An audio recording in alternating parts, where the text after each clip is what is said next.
Hi, this is Erin Whitaker, and I'm doing a presentation of a critique I did on an article called Perceptions and Reflections of Music Teacher Education in Kenya.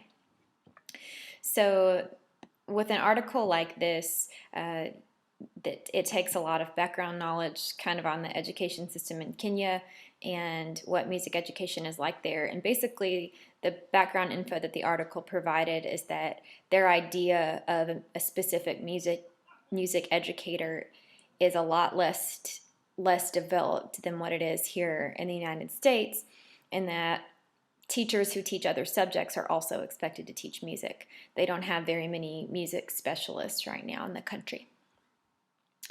However, they do have standards for music, and they also have a national performance assessment that occurs.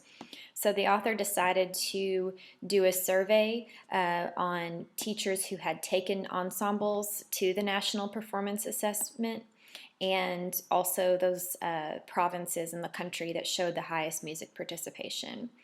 And the survey had both open and closed-ended responses, and then 11 administrators and 16 music teachers participated.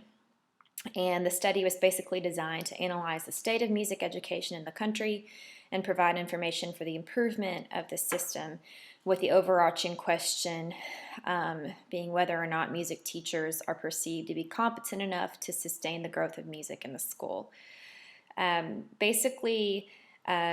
Many administrators reported that an individual teacher's interest and enthusiasm were the most important factors determining their effectiveness. However, the teachers themselves stated that their education didn't prepare them for the practical work of preparing students for performance. In short, they believe that the music education that they received in their teacher preparation program was short, and it was theoretical as opposed to being lengthy enough and practical. So some of these teachers have access to instruments, but the teachers are not musicians enough to be proficient on the instruments and can't teach them. Most of the performing groups are choirs. So the conclusions drawn by the author are that a music teacher needs to be a practitioner of both music and teaching. And that can seem obvious, but at the core, it relates to my research topic because it's dealing with the bare bones of what's necessary to have good music education in any country. In America, we have a more clearly defined role and route for music educators, but it seems like some of us feel that we are still falling short. I think part of that has to do to the ever-changing educational expectations imposed on us by our educational system as a whole. But since, we're dealing specifically with music education, what we can do in our field is improve the instruction at the university level. And my research is not about bashing university teachers. It's just more about curriculum design and how we can really hone in on the specific skills necessary to fulfill that role. So this article really got me thinking, what if we think more about working backwards?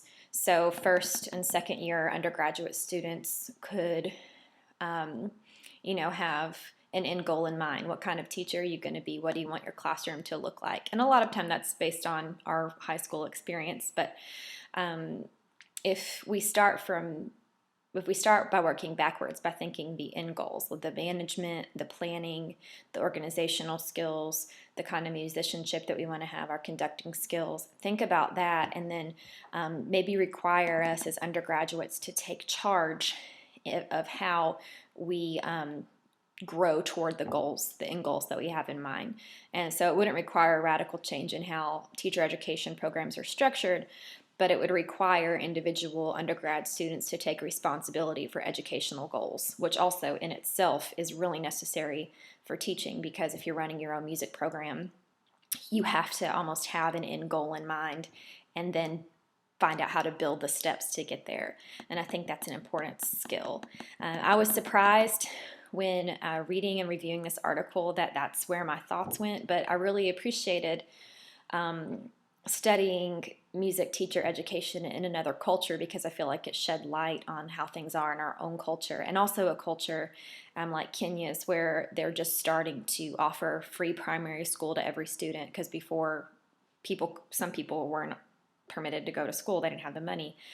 So now that they're looking at more of a universal education system, they're having to build a lot of structures they didn't have before.